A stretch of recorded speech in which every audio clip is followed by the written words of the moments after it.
En ce moment même, une course à haut risque se joue dans l'espace lointain. Une sonde japonaise file à toute vitesse pour traquer quelque chose qui, en théorie, ne devrait même pas exister, une comète noire. Ces roches sont étranges, ce ne sont ni des astéroïdes, ni des comètes. C'est une sorte de mélange des deux. Les comètes noires pourraient expliquer l'arrivée de l'eau sur Terre, mais aussi menacer notre planète. On est désormais tout près de savoir à quel point elles sont vraiment dangereuses. Dans 5 ans, une sonde appelée Hayabusa 2 doit rejoindre une comète noire. Le plan, c'est de s'en approcher au maximum, peut-être même de s'y poser, et de commencer à récolter un maximum de données. Et le plus fou, c'est que toute cette poursuite a commencé par pur hasard. En gros, Hayabusa 2, c'est un chasseur de trésors cosmiques japonais. Lancé en 2014, cette sonde a parcouru des millions de miles pour atteindre un ancien astéroïde sombre appelé Ryugu.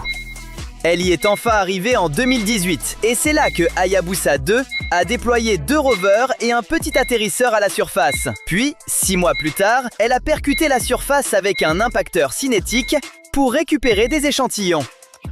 La sonde est revenue en 2020. Elle a frôlé la Terre pour larguer une capsule avec l'échantillon. Heureusement, tout s'est bien passé et cette capsule a livré de précieux indices sur l'origine de l'eau terrestre. Mais Hayabusa 2 avait encore du carburant, alors le Japon a prolongé la mission et l'a renvoyée dans l'espace lointain, cette fois pour suivre un astéroïde appelé 1998 KY26. Et énorme coïncidence, les scientifiques ont découvert plus tard que ce rocher spatial était en réalité une comète noire. Oui, un peu comme le célèbre Oumuamua, cet objet étrange qui a fait les gros titres parce qu'il ressemblait à un vaisseau extraterrestre. C'était le premier objet connu venu d'au-delà de notre système solaire. Et il était très étrange. Sa vitesse et sa trajectoire autour du Soleil ne correspondaient pas à celles d'un astéroïde classique, mais il n'avait ni queue brillante, ni noyau, comme une comète.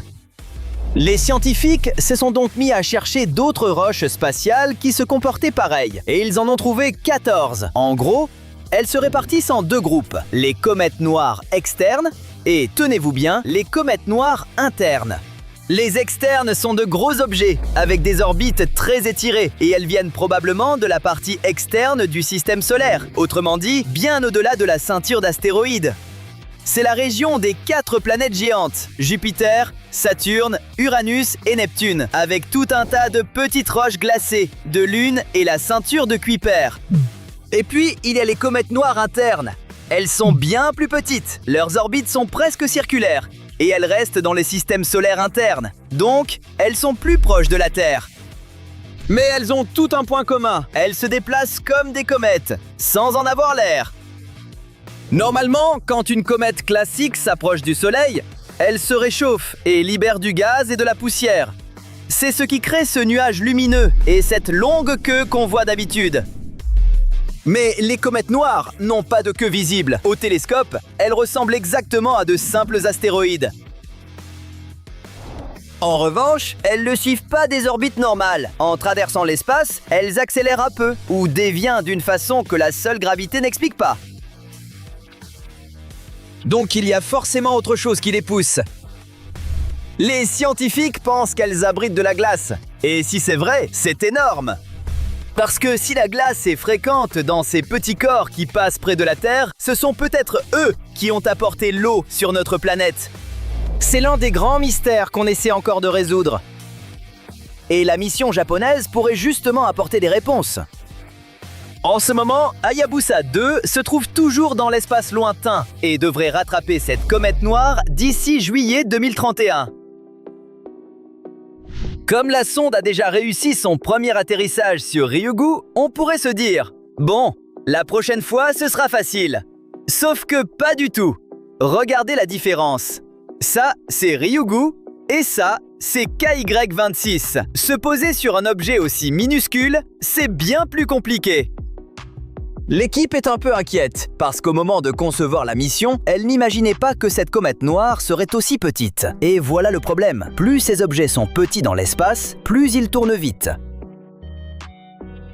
D'après les premières mesures, KY26 devait être bien plus grand, environ 98 pieds de diamètre et une rotation toutes les 10 minutes. Mais de nouvelles observations au télescope montrent qu'il ne mesure en réalité que 36 pieds et qu'il tourne si vite qu'il fait un tour complet toutes les 5 minutes. De quoi rendre la mission beaucoup plus intéressante, mais aussi beaucoup plus difficile. La vérité, c'est que l'équipe ne sait pas vraiment à quoi s'attendre. Le Japon n'est d'ailleurs pas seul dans cette course. L'Agence spatiale européenne prévoit elle aussi de lancer sa propre mission pour traquer des comètes similaires. Entre fin 2028 et début 2029, elle compte lancer Comet Interceptor.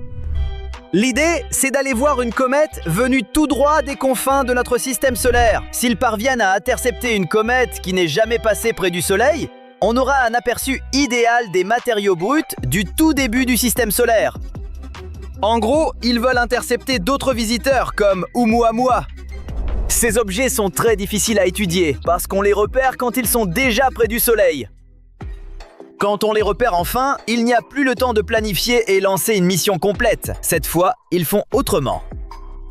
Comet Interceptor va être placé d'avance dans l'espace, à un endroit appelé le deuxième point de Lagrange, L2. C'est une zone située à environ 1 million de miles, directement derrière la Terre, vue depuis le Soleil. Là-bas, la gravité du Soleil et de la Terre, ainsi que le mouvement orbital, s'équilibrent. Cela permet à un engin spatial de rester quasiment immobile dans une position stable tout en accompagnant la Terre autour du Soleil. Comet Interceptor restera simplement là, en attente. Puis, le jour où nos télescopes repéreront la comète parfaite, les scientifiques calculeront le point d'interception. Le vaisseau principal partira et libérera 2 petites sondes pour observer la comète sous plusieurs angles en même temps. À mesure qu'on se rapproche des comètes noires, 2 grandes peurs surgissent. D'abord, et si ce n'étaient pas des comètes? Et si elles étaient artificielles, comme une technologie extraterrestre? Cette idée a été avancée par l'astrophysicien de Harvard, Avi Loeb. Selon lui, certaines comètes noires proches de la Terre, récemment découvertes, ont la taille idéale pour servir de vaisseau mère. Comme leur gravité est très faible, il serait extrêmement facile d'y larguer de petites sondes. Si ces sondes partaient au bon moment, elles pourraient filer droit vers la Terre. Avec leur propre propulsion, elles pourraient traverser l'atmosphère sans grosses boules de feu. Alors qui sait, peut-être que ces roches sont des engins high-tech venus d'une autre civilisation interplanétaire. Deuxième inquiétude. Des recherches suggèrent que jusqu'à 60% des objets proches de la Terre pourraient être des comètes noires. Donc, elles ne seraient pas rares du tout. Et si elles sont aussi nombreuses, elles pourraient devenir un danger énorme et difficile à suivre pour la Terre. Elles sont petites, rapides et très difficiles à repérer.